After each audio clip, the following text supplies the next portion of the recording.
Bismillahirrahmanirrahim. Assalamualaikum warahmatullahi wabarakatuh. Dengan nama Tuhan yang Maha Pengasih lagi Maha Penyayang, bertemu lagi dengan channel Senyum Tipis. Kami akan menemani waktu Anda beberapa menit ke depan. Terima kasih sudah mau mampir. Semoga Anda semua dan kita semua disehatkan badan, dilancarkan rezeki, dikabulkan segala hajat. Semoga kita masuk surga.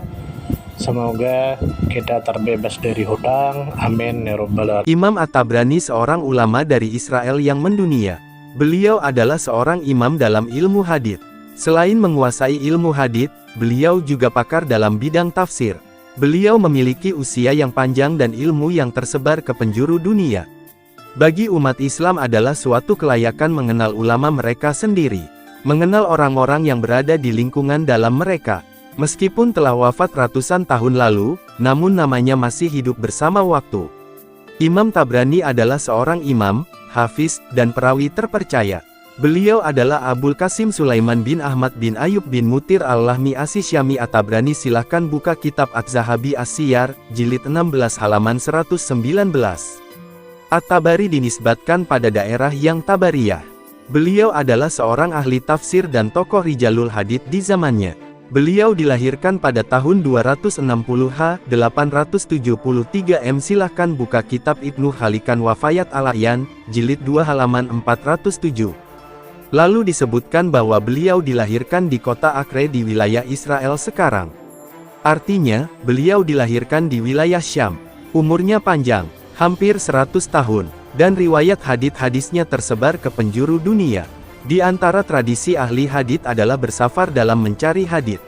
Demikian juga dengan Imam Tabrani. Beliau memulai perjalanan mencari hadits pada tahun 273 Hijriah. Silahkan buka kitab Adil Nuwaihid Mujam Al-Mufassirin, jilid 1 halaman 214.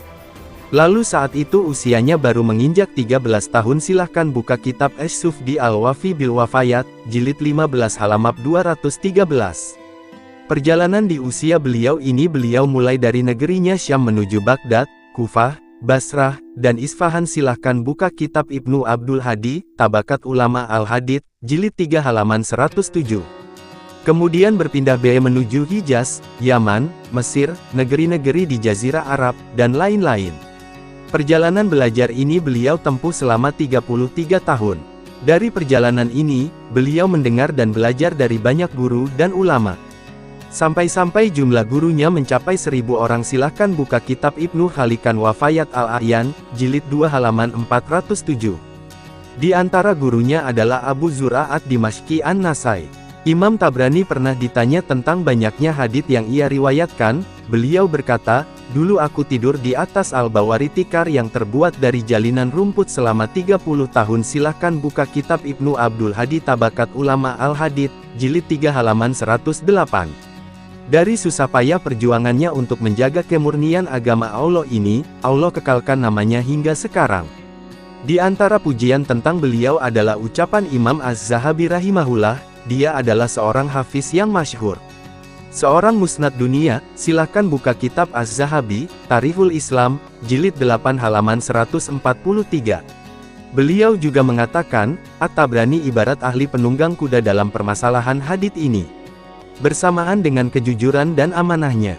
Silahkan buka kitab Az-Zahabi Tazkiratul Hufaz, jilid 3 halaman 85. Di kesempatan lain, Az-Zahabi mengatakan, dia adalah imam, al-hafiz, seorang pengembara dalam ilmu, dan seorang ahli hadits Islam. Senantiasa hadits-hadisnya diharapkan, bernilai sedekah, dan dicintai. Silahkan buka kitab Az-Zahabi As-Siyar, jilid 16 halaman 119. Ibnul Jauzi berkata, At-Tabrani termasuk salah seorang pemuka hafiz.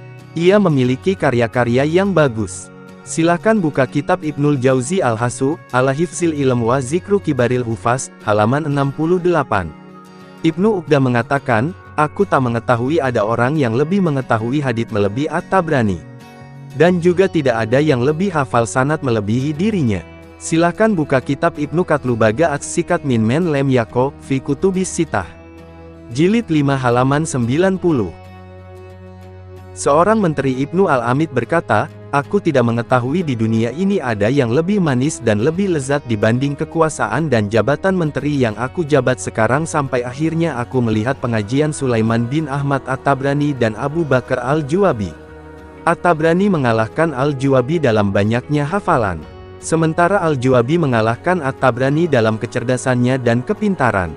Kemudian terjadi dialog antara mereka hingga tak diketahui mana yang lebih unggul di antara keduanya. Al-Juwabi mengatakan, aku meriwayatkan hadits yang tidak ada orang yang meriwayatkannya di dunia ini kecuali aku. At-Tabrani menanggapi, coba tunjukkan. Al-Juwabi mengatakan, Abu Khalifah telah menyampaikan kepadaku. Sulaiman bin Ayub telah menyampaikan kepadaku, kemudian dia sampaikan isi hadisnya. At-Tabrani mengatakan, akulah Sulaiman bin Ayub. Dan aku mendengar hadits itu dari Abu Khalifah. Al-Juwabi pun merasa malu. At-Tabrani mengunggulinya. Ibnu Al-Amid melanjutkan, aku berandai kalau saja kementerian dan jabatan ini tidak diberikan padaku. Dan aku berandai menjadi At-Tabrani. Pastilah aku bahagia sebagaimana bahagianya At-Tabrani karena hadits. Silahkan buka kitab Ibnu Manzur Mukhtasar Tarikh Dimashqi, jilid 10 halaman 104. Abu Bakar Muhammad bin Ahmad bin Abdurrahman mengatakan, At-Tabrani sudah dikenal walaupun tidak disebut keutamaan dan kontribusinya. Ia menyampaikan hadits di Isfahan selama 60 tahun. Yang mendengar darinya adalah seorang bapak, kemudian nanti anaknya, kemudian nanti cucunya. Bahkan sampai ke cicit mereka. Ia adalah seorang yang luas ilmunya dan banyak karya tulisnya. Dan di akhir usianya ia mengalami kebutaan. Silahkan buka kitab Ibnu Katlubaga As-Sikat min Men Lem Yako, Fi Kutubis Sitah jilid 5 halaman 91. At-Tabrani melahirkan banyak karya ilmiah berupa buku-buku yang bagus dan bermanfaat. Yang paling terkenal dari karya-karyanya adalah Mu'jamnya. Baik Mu'jam Al-Kabir, Mu'jam Al-Awsat, dan Mu'jam Ash-Sagir. Silahkan buka kitab Ibnu Al-Mustafi Tarikh Irbil jilid 2 halaman 53. Dalam Mu'jam Al-Awsatnya ia mengatakan, buku ini adalah ruhku. Karena begitu lelahnya ia dalam menyelesaikannya. Karyanya yang lain adalah pembahasan tentang kitab Ad-Dua, kitab Isratin Nisa, kitab Al-Manasik, kitab Al-Awail, kitab As-Sunnah, kitab An-Nawadir, Musnad Abu Hurairah, kitab At-Tafsir, kitab Dalail An-Nubuwah, Musnad Syubah, Musnad Sufyan, kitab Hadits As-Syamiyin dan lain-lain. Silahkan buka kitab Az-Zahabi Tarikh Al-Islam jilid 8 halaman 144. Setelah perjalanan panjang mencari hadits, Imam At-Tabrani bermukim di kota Isfahan. Beliau menghabiskan sebagian besar usianya di kota Persia itu, hingga beliau wafat di kota itu pada tahun 360 Hijriah 971 Masehi. Saat itu usianya kurang lebih 100 tahun. Silahkan buka kitab Ibnu Khalikan Wafayat Al-A'yan, jilid 2 halaman 407. Terima kasih banyak. Mohon maaf jika ada salah. Semoga kita masuk surga. Semoga kita semua disehatkan badan, dilancarkan rezeki, dikabulkan segala hajat. Terima kasih banyak. Sampai bertemu di pertemuan selanjutnya. Salam damai.